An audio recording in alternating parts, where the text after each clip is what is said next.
incidencia de 24 por cada 100.000 personas al año. La tasa fue significativamente mayor en Asia y en adultos, ¿sí? Del ACV.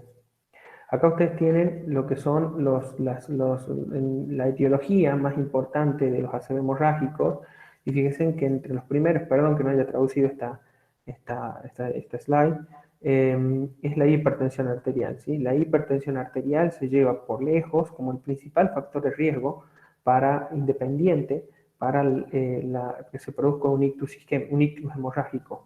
Y luego le sigue lo que se llama la angiopatía amiloide, que es una serie de trastornos cerebrales, de lesión cerebral, de fragilidad vascular que pueden producir hemorragia. Hay otras alteraciones, como la coagulación, las malformaciones, los cavernomas, los aneurismas micóticos, las trombosis venosas cerebrales, molla, vasculitis, tumor metastásico que ha sangrado, y un ACV isquémico, un stroke con transformación hemorrágica, un ictus con transformación hemorrágica, son básicamente. Pero quiero que ustedes sepan que la hipertensión es el principal factor de riesgo para el desarrollo de... Y hay un factor de riesgo que no está anotado acá, que va dentro de las coagulopatías, que es el alcoholismo en nuestra provincia y en Argentina. Pero se lo incluye muchas veces dentro de la coagulopatía porque el alcoholismo es una de las primeras causas de falla hepática y producción de coagulopatía. Factores de riesgo en hematoma intracerebral primario, se llama hematoma intracerebral primario, el hematoma que aparece sin un trauma, porque tenemos el secundario trauma. En 22 países, 3.000 pacientes con accidente cerebrovascular agudo en comparación con 3.000 controles, demostró que en 633 pacientes, 22, la hipertensión arterial fue el factor de riesgo más fuerte.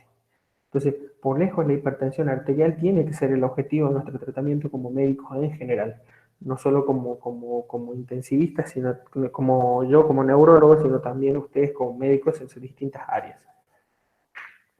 El segundo factor de riesgo es las coagulopatías, pero dentro de las coagulopatías el alcoholismo, que produce disfunción plaquetaria, coagulopatía, y potencialmente daño endotelial, etc. Fíjense, en 1 a 30 bebidas por mes, o más de 30 bebidas por mes, cómo cambia el odor retio, que significa OR, en el riesgo, prácticamente se duplica el riesgo de tener enfermedad. El tabaquismo, sobre todo porque produce daño endotelial, y va a contribuir a la lesión vascular pequeña y a la hipertensión arterial.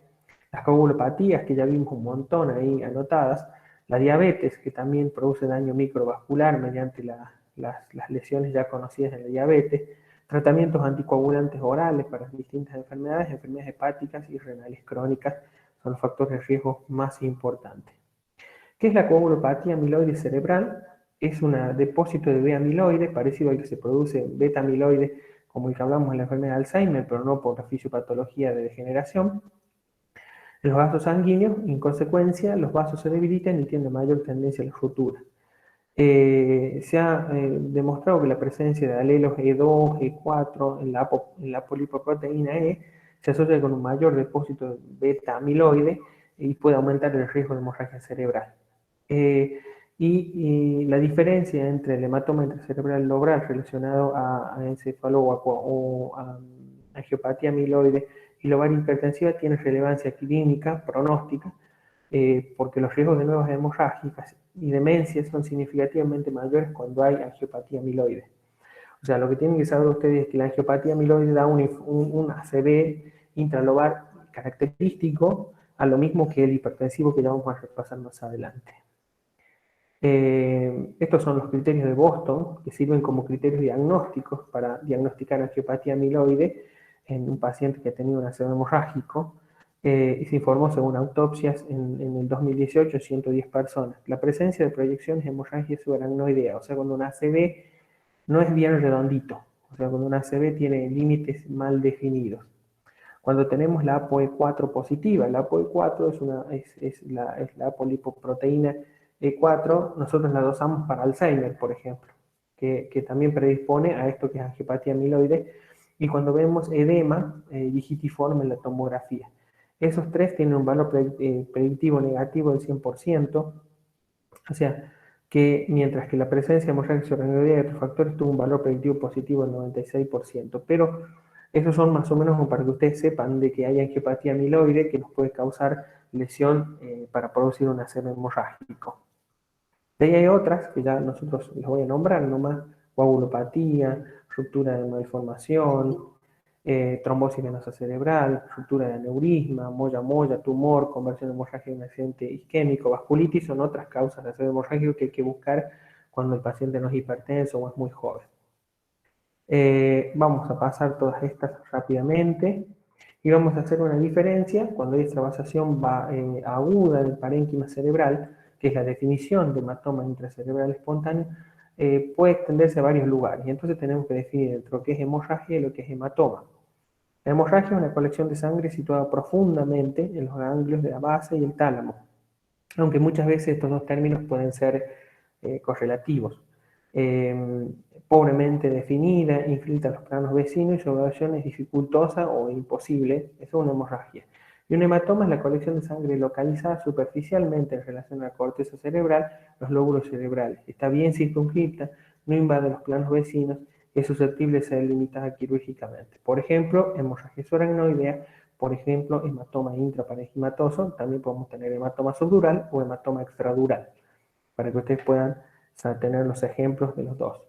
Acá tenemos hemorragia intracerebral espontánea. Fíjense, nosotros tenemos acá distintas localizaciones. Por ejemplo, un hematoma lobar. Esto es un hematoma lobar que se da entre un 20 y un 30% de los casos. Cuando es lobar y tan pegado a la corteza y se dicen límites mal definidos, uno empieza a pensar que podría tratarse de una etiología no hipertensiva. Por ejemplo, de acuerdo a la edad, de acuerdo a las características, el antecedente de enfermedad de Alzheimer, etc., una angiopatía amiloide, que era lo que vimos al principio. Acá tenemos una ACV putaminal, fíjense, cerca del 50% de los casos son más grandes, los límites son bastante definidos, son profundos, están en la región de los vasos cortos, en el territorio de M1 de la arteria cerebral media, o sea, en esta región, ¿sí? Y eso es más sugestivo de un hematoma hipertensivo.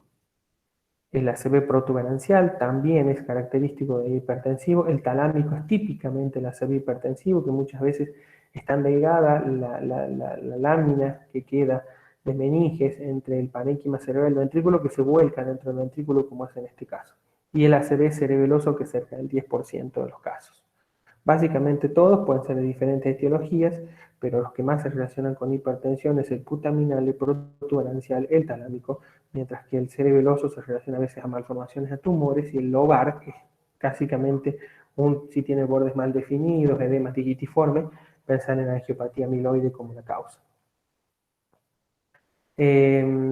Nosotros tenemos que pensar en que hay una lesión primaria, que es por acción directa de la hemorragia. Nosotros tenemos que pensar que cuando se produce una lesión cerebral, sea cual sea, pero sobre todo los hematomas, hay una lesión primaria y una lesión secundaria. Ese es el concepto que tienen que tener. La lesión primaria es cuando se produce el hematoma. El volumen del hematoma al crecer produce lesión, y eso se produce generalmente en las primeras horas, o más importante en la primera hora. Sobre eso mucho no tenemos que hacer. Los pacientes nunca nos consultan casi antes de la primera hora, entonces no hay muchas cosas que hacer en ese aspecto. Y la lesión secundaria es capaz de agravar y perpetuar la lesión primaria. Y es aquí donde ustedes, si trabajan en un servicio de emergencias, y yo que hago neurología de urgencias o terapia intensiva, vamos a tener un rol fundamental, porque es la injuria secundaria la que, si no lo mató en la lesión primaria, lo va a matar. Y es la que podemos nosotros trabajar. Entonces nosotros podemos actuar antes de que se produzca la lesión primaria sobre el factor de riesgo, la hipertensión, el alcoholismo, la coagulopatía, o podemos actuar después de la lesión primaria, en donde tenemos las lesiones secundarias. Son de origen sistémico, dados por la hipertensión arterial, la hipoxia, la hipoglucemia, o la hipotensión, o de origen intracraneal, como son el edema cerebral, las convulsiones, la hipertensión intracraneal, etc. Y a dónde tenemos que trabajar. Cuando se produce una hemorragia cerebral espontánea, nosotros tenemos tres eventos, o tres fases, de 1 a la 4. La fase 1 es cuando se rompe el hematoma, son los primeros 1 a 10 segundos. ¿Sí? Y eso no depende de nosotros, depende de sus características crónicas vasculares. Cuando se produce la formación del hematoma, se produce en la fase 2, que es menor a la primera hora, que ahí depende de la presión arterial, la coagulación y las anormalidades que tenga el paciente. También, antes de la primera hora es muy difícil, aunque eventualmente un paciente te puede llegar antes de la primera hora, y entonces tratar la hipertensión arterial, tratar la coagulopatía es fundamental. La fase 3 es la expansión del hematoma de 1 a 6 horas y ese es a donde nosotros podemos trabajar. Y tratar enérgicamente la presión arterial de un paciente que llega con ACV hemorrágico. Y ahí vamos a hablar un poquito de cómo tratar un ACV isquémico, la presión arterial que yo no se los dije, y cómo tratar un ACV hemorrágico y evitar que haya más tejido injuriado. Y la lesión 4 es cuando ya de 24 a 72 horas, cuando se produce el edema cerebral, que de acuerdo al tamaño también nos puede traer complicaciones y algo podemos hacer ahí. Pero básicamente en la fase 3, en la expansión del hematoma, es donde nosotros podemos tener mayor grado. La ruptura vascular se produce obviamente por una lesión vascular crónica y que se va a ir produciendo de a poco y es el momento, en los primeros 10 minutos donde sale la sangre. La formación del hematoma se asocia, fíjense, en el deterioro clínico y pobres resultados. Fíjense, esta es una tomografía de ingreso de un paciente ya pasada los primeros 10 minutos y quizás la primera hora. Ya se ve formado el hematoma, que lo podemos ver en la tomografía, y fíjense durante la 1 a las 6 horas cómo se le produce un hematoma gigantesco, una expansión, una persistencia del sangrado. Frecuencia, no resangrado, sino persistencia del sangrado 30% en las 2 a 3 primeras horas. Los factores de riesgo, el tiempo de inicio de la tomografía, la hipertensión arterial, coágulo hepático, hepatopatías y alcohol. Y acá, ¿qué es lo que yo les digo siempre a los médicos de emergencia cuando llegan? Es fundamental saber cómo manejar la presión de estos pacientes. El ACV isquémico, por ejemplo, se deja liberado la tensión arterial hasta 210, 120, sin tratarlo. ¿Por qué? Porque al tener ocluida una arteria, nosotros necesitamos que llegue más agua al tanque, más agua al cerebro, más sangre. Entonces, es un mecanismo normal que el paciente esté hipertenso. Pero en un ACV hemorrágico, nosotros debemos bajar la presión arterial por debajo de 160 con urgencia, porque es el principal factor independiente de aumento de que una ACV se pase de esto a esto. Entonces es sumamente importante tratarlo con dobles titulables, o sea, bajar la tensión arterial, pero solo el ACV hemorrágico, no del isquémico, a menos que el ACV isquémico esté por encima de 220 de tensión arterial. El edema es otra cosa que también nosotros podemos tener que se presente. Fíjense, en el tercer día es el máximo pico, y si la sangre es muy amplia, fíjense como ahí tienen un hematoma chiquitito y tienen todo un edema hacia adentro que comprime parte del ventrículo y desvía la línea media, o sea, nos puede llegar a lesionar estructuras vecinas. Por eso también nosotros podemos tratarlo y hay medidas antiedemas como el mannitol, el cloruro hipertónico, la hiperventilación, la indometacina endovenosa, la sedación profunda con tiopental o propofol, que nos pueden permitir disminuir esa hinchazón dentro del cerebro. Bueno, esto es lo mismo que vimos, bueno, se los dejo ahí por si lo quieren tener como en un cuadrito, para saber los mecanismos que se producen. Y acá nosotros tenemos, fíjense, cuando se produce un hematoma cerebral, acá tiene un hematoma cerebral, ustedes pueden ver que se produce el hematoma, y hay un área que se produce un edema de hipoperfusión, que es por el edema, que está alrededor y que esa lesión se puede ir dañando y que después, de acuerdo al tamaño del hematoma, puede o no dejar lesión. Eso es una tomografía donde se está midiendo el flujo sanguíneo cerebral. Dentro de las áreas azules son las menos perfundidas y las negras las que no hay perfundidas. En el hematoma no hay perfusión. Presentación clínica, la sintomatología puede ser variada, determinada por la localización y la magnitud del sangrado, o sea, de acuerdo a donde sea el sangrado, ustedes van a tener la clínica. Las alteraciones de nivel de conciencia. Si en ACV se presenta con alteración de nivel de conciencia, dolor de cabeza, náuseas y vómitos e hipertensión arterial, uno puede pensar mucho más en un ACV hemorrágico. Y obviamente, eso, si un paciente pierde la conciencia y luego sigue con un foco motor, un síndrome de meningio, un síndrome cerebroso, ataxia, dismetría y vértigo, muchos de los síndromes que hablamos antes, obviamente que también uno tiene que pensar en un ACV hemorrágico.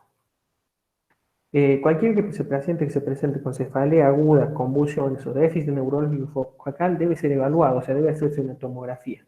La tomografía es como el electrocardiograma de los cardiólogos en el infarto. La presentación puede parecerse un evento isquémico agudo con la habilidad de presión arterial e hipertensión similares, y el dolor de cabeza, náuseas, vómitos y un estado mental deprimido sugieren más bien un hematoma intracerebral, pero no son patognomónicos. El ACV isquémico también se puede presentar de esa manera.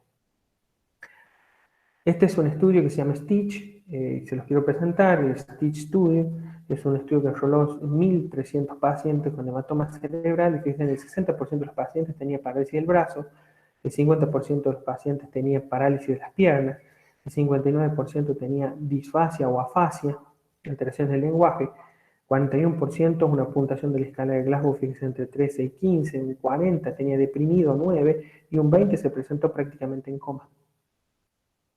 Por lo cual es muy importante que ustedes puedan saber. De las dudas, casi todas mis slides tienen las citas bibliográficas abajo por si ustedes las quieren buscar para profundizar los temas. La presentación clínica, bueno, de malformaciones cavernosas o trombosis del seno venoso son propensos a las convulsiones y son en pacientes más jóvenes. Uno puede buscar estas cosas, malformaciones. Es un estudio del 2012, los factores de riesgo significativos para una etiología secundaria, por ejemplo, en menor de 65 años, sexo femenino, no fumador, hemorragia intraventricular y sin antecedentes de hipertensión. Es para pensar en etiologías diferentes a la etiología hipertensiva. O sea, pacientes que no tienen factores de riesgo, no fuman, no son hipertensos. Esos pacientes por ahí uno tiene, y son jóvenes, uno tiene que empezar a pensar en que la etiología no es hipertensiva.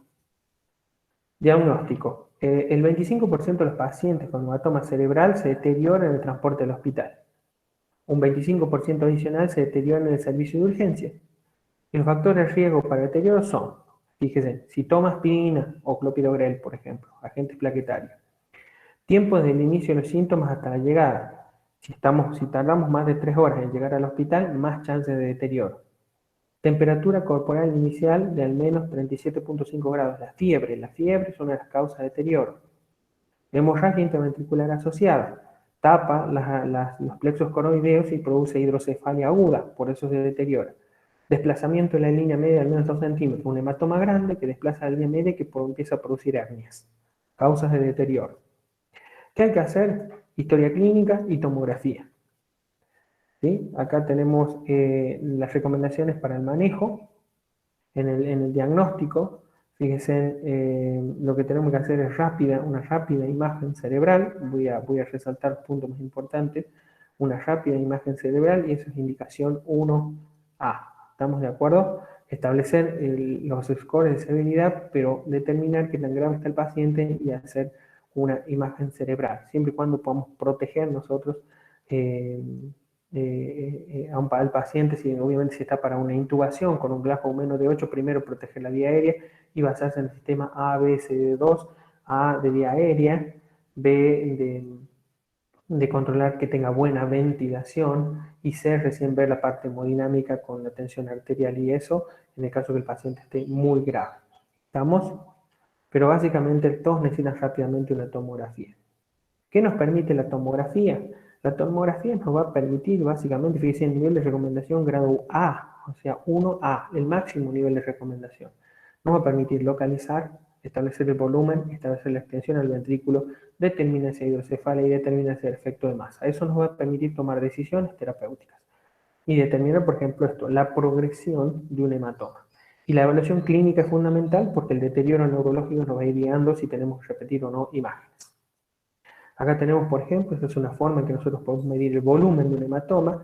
La fórmula que usamos es AB por C, o sea, tomamos un límite transversal, tomamos un límite, longitudinal, un límite transversal, esta flechita se corrió, vamos acá, un límite transversal, y luego tomamos un límite vertical para tomar las medidas A, B y C. Si son los tomógrafos viejos, uno va cortando los cortes, que son cada milímetro, o cada 0,5 milímetros, o cada centímetro, dependiendo del corte, y uno va haciendo la fórmula. Es A por B por C dividido 2.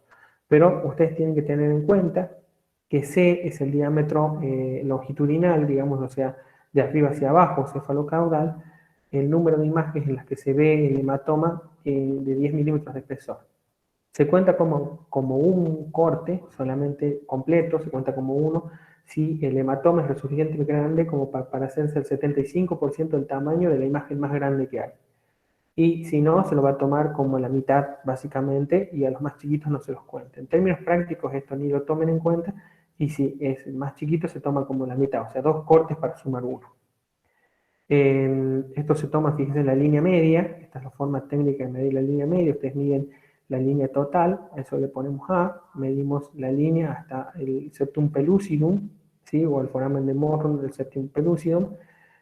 Van a tomar ustedes la medida B y van a poner A dividido 2 menos B, y eso les va a dar la desviación de la línea media que tienen. También vamos a evaluar las cisternas basales. Fíjense ustedes, tienen también, si no tienen una regla, tienen en las tomografías tienen una escalita así que les va a dar los centímetros que tienen, que ustedes con hojita lo pueden marcar y medirlo en el hematoma.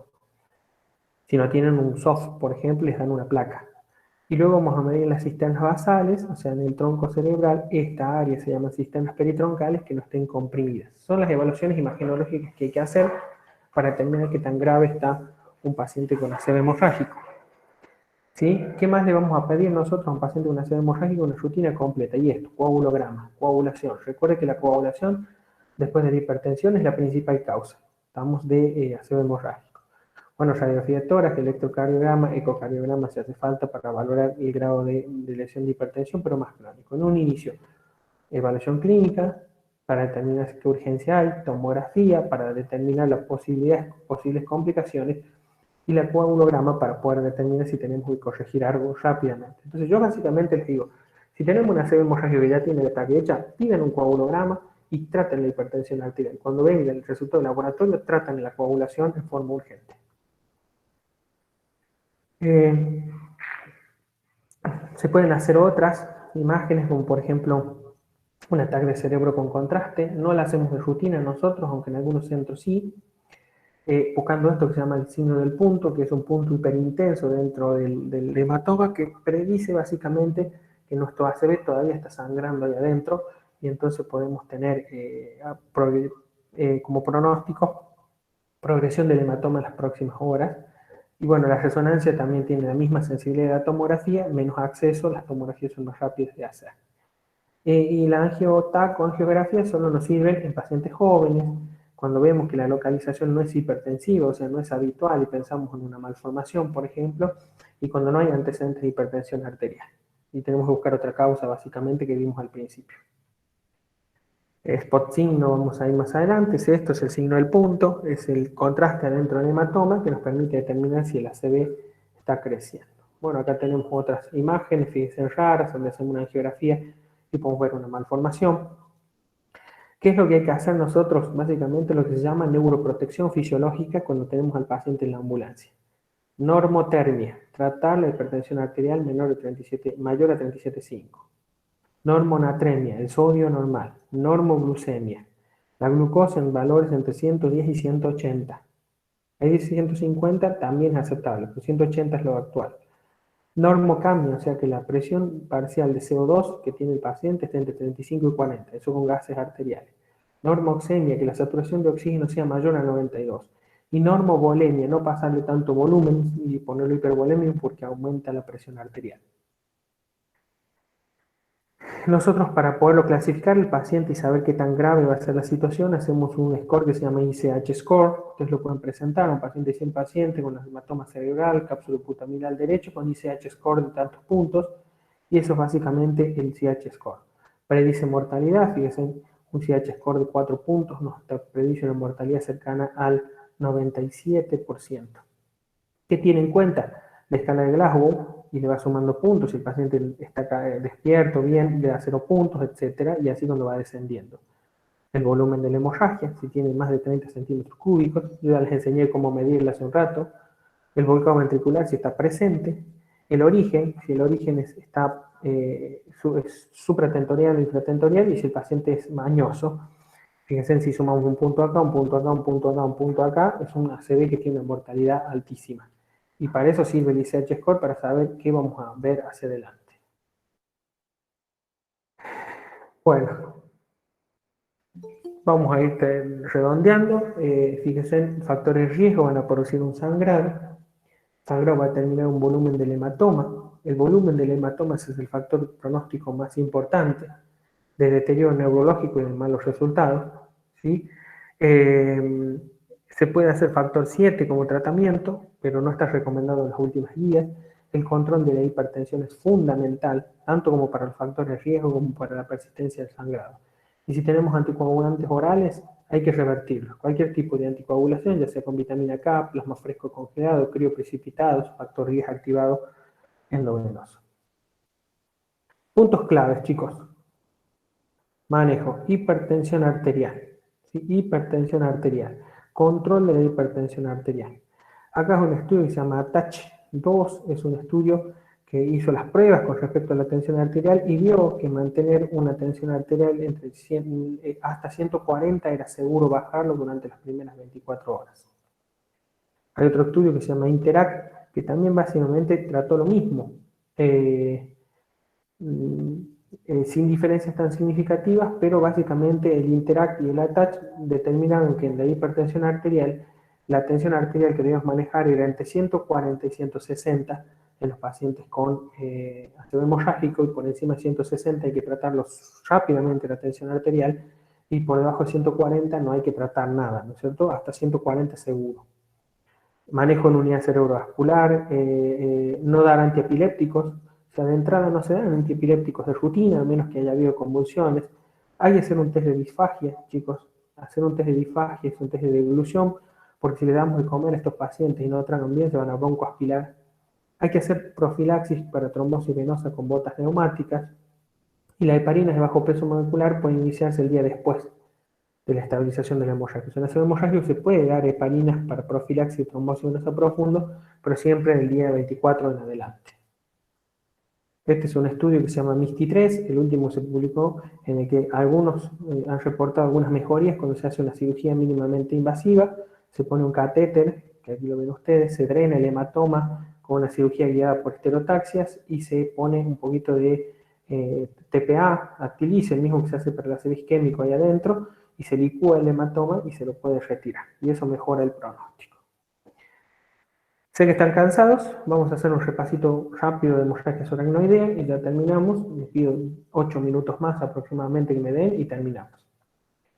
Bueno, es una catástrofe neurológica la hemorragia subaracnoidea. 3 a 5% de los ataques cerebrovasculares. 5 casos cada 100.000 habitantes. Mayor afección en las mujeres.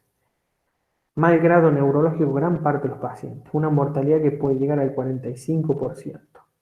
Afecta a adultos jóvenes con gran discapacidad. Y el 20% tiene múltiples aneurismas, lo que hace difícil su tratamiento. Fíjense, la etiología es aneurismas básicamente, que van a romperse, van a entrar en el espacio subaracnoideo y van a volcar sangre dentro del espacio subaracnoideo. Fíjense, el 5% para hacer el diagnóstico de los pacientes que consultan con déficit neurológico del hospital regresan a sus hogares con hemorragia subaracnoidea. Y eso es porque no los examinamos bien. ¿Por qué? Porque la forma de presentación es una cefalea súbita, como un paciente holocraniana, como una que el paciente nunca ha sentido en su vida, que a veces se continúa de un episodio leve de tipo timia o desmayo. Y acá quiero que sean atentos, ¿por qué? Porque las migrañas también producen un dolor importante, pero la diferencia, ya seguramente han visto, van a ver la clase de migraña, el dolor de cabeza de la migraña es diferente. Esta es holocraniana, intensa, súbita, no pulsátil.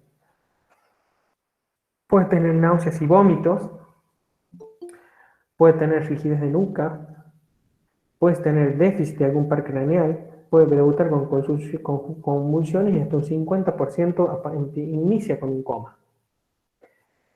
Para clasificarlas clínicamente usamos 2 escalas, una escala que se llama la escala de la World Federation, que es esta, y la otra que es la escala de Hand-Hess. Fíjense, la clasifica del 1 al 5. El 1 es un paciente que está asintomático. El 5 es un paciente que está en un coma profundo con rigidez de cerebración y está con aspecto moribundo. Y el 2, el 3 y el 4 son los intermedios. ¿Estamos? Pero básicamente, ¿cómo se clasifica la gravedad? Así como nosotros en el isquémico usamos el NIACE, o cuando hablamos de ácido hemorrágico usamos el ICH score. Nosotros usamos para esta clínicamente Hand-Hess, pueden usar una o la otra, o la World Federation, que dicen también, se divide en 1 a 5, nada más que los divide según el Glasgow y según si tiene o no déficit neurológico, ya sea afasia, hemiparesia o hemiplegia. La punción lumbar, cuando uno hace una punción lumbar, un paciente que tiene hemorragia subaracnoidea, lo principalmente que aparece es que tiene un aspecto con cetrino, con sangre. Los coágulos no se observan porque la sangre está licuada, tiene un aspecto que se llama santocrómico y podemos encontrarlo en el pico entre los 400 y 460 nanómetros en el infrarrojo de la hemoglobina. Si le hacemos una tomografía, vamos a ver típicamente estas imágenes. Esta que está acá abajo, tiene sangre en las cisternas peritoncales que invaden todo el espacio subaracnoideo. Y de acuerdo a las imágenes, nosotros podemos usar una escala que se llama escala de Fisher modificada, que es la que usamos, que, bueno, acá tiene la 1, grado 2, grado 3 y grado 4, acá ustedes lo pueden corroborar, pero lo que quiero que sepan es que tomográficamente usamos la escala de Fisher. ¿Sí? Suelo preguntar yo, ¿cómo clasifican una hemorragia subaracnoidea desde el punto de vista clínico y desde el punto de vista imagenológico? Y ustedes me dicen con la escala de Hunter-Hess o World Federation, cualquiera de las dos me pueden responder, o pueden responder con la escala y tomográficamente con la escala de Fisher. Y ahí determinamos si la hemorragia es grado malo. 3 y 4 son mal grado neurológico, lo mismo 4 y 5 son mal grado neurológico en las escalas clínicas. El 6% de las tomografías pueden ser negativos, eso depende del tiempo en que se haga. Entre el evento, por ejemplo, el periodo entre el evento y el estudio es mayor a una semana, el 50% de sensibilidad, o sea, cada semana va perdiendo. Si hace una semana tuvo el dolor de cabeza con la hemorragia, quizás no la veamos tan claro en la tomografía, cuando hay pequeños volúmenes de sangrado, cuando hay anemia y algunas fallas técnicas que dan artefacto. La angioTAC es directamente proporcional al tamaño y depende del tamaño del aneurisma. Cuando el aneurisma es mayor del 2 milímetros, se lo ve casi siempre. El rédito de la angiografía ante la angio-TC es del 10 al 15%. El diagnóstico para encontrar el aneurisma en la hemorragia subaracnoidea, recuerden que la hemorragia subaracnoidea tiene dos orígenes, uno que es aneurismático y otro que es traumático, y otro que es por vasculitis. El traumático, el aneurismático es el que estamos haciendo hincapié en esta clase. Complicaciones, fíjense, estas son las complicaciones más importantes, chicos, que tienen que tener en cuenta, porque son lo que nos va a deteriorar el paciente hacia adelante y nos va a permitir tener malos resultados. El resangrado. Y eso depende directamente de dos factores. De qué tan rápido nosotros operemos para clipar ese aneurisma o taparlo con un coil mediante endovascular, y que también manejemos la hipertensión arterial. La hipertensión arterial rompe el aneurisma nuevamente, un resangrado y muerte. La hidrocefalia depende también de cuánta sangre ha caído dentro de los ventrículos o dentro del sistema de los plexos coroideos. El vasoespasmo o déficit isquémico tardío es una complicación que aparece entre el día 5 y 15 aproximadamente y se puede extender hasta el día 25 de la hemorragia, en la que los vasos sanguíneos reaccionan a los compuestos de oxígeno que libera la sangre en el cerebro y va a producir vasoconstricción. Convulsiones es otra complicación, por eso se recomienda que se ponga anticonvulsivantes profilácticos los primeros solo 7 días y dejarlos permanentes solo si aparecen convulsiones. Si no aparecen convulsiones, a los 7 días se debe suspender.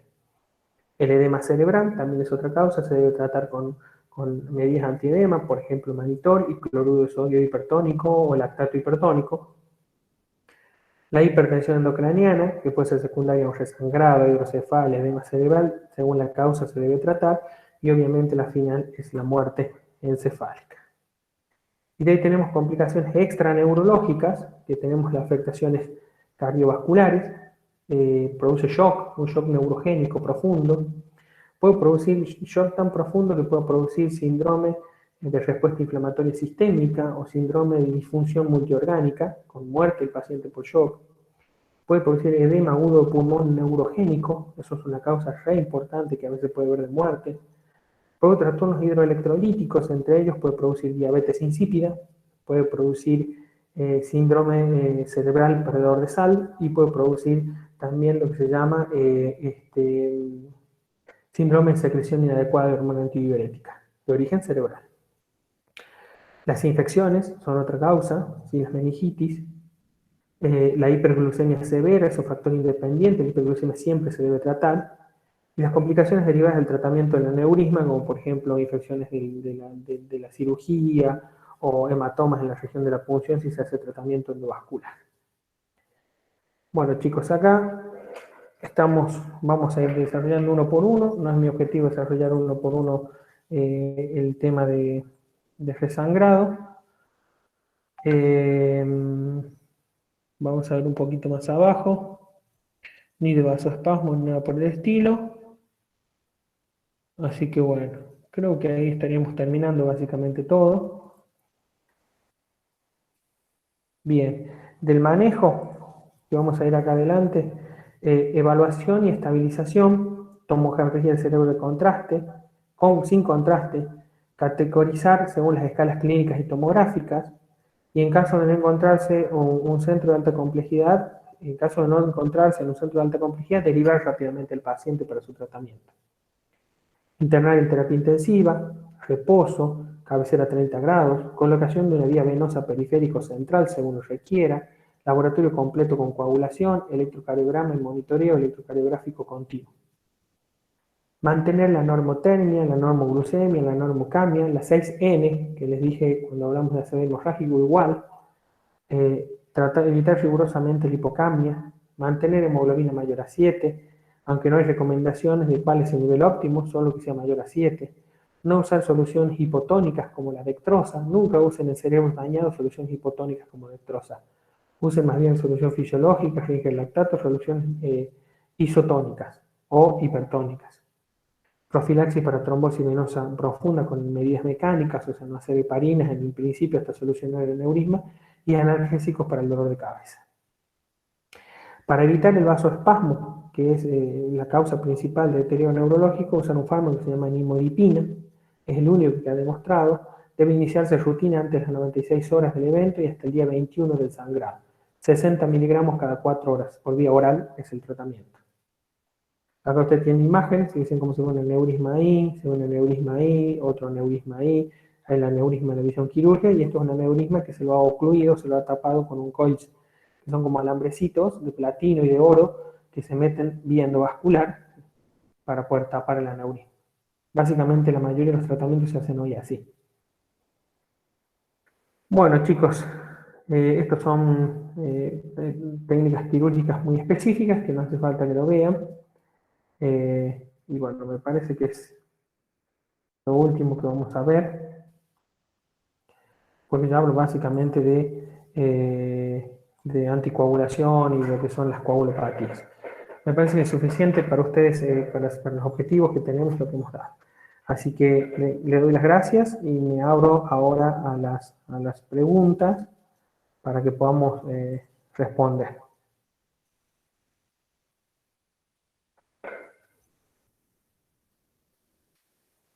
¿Preguntas, chicos?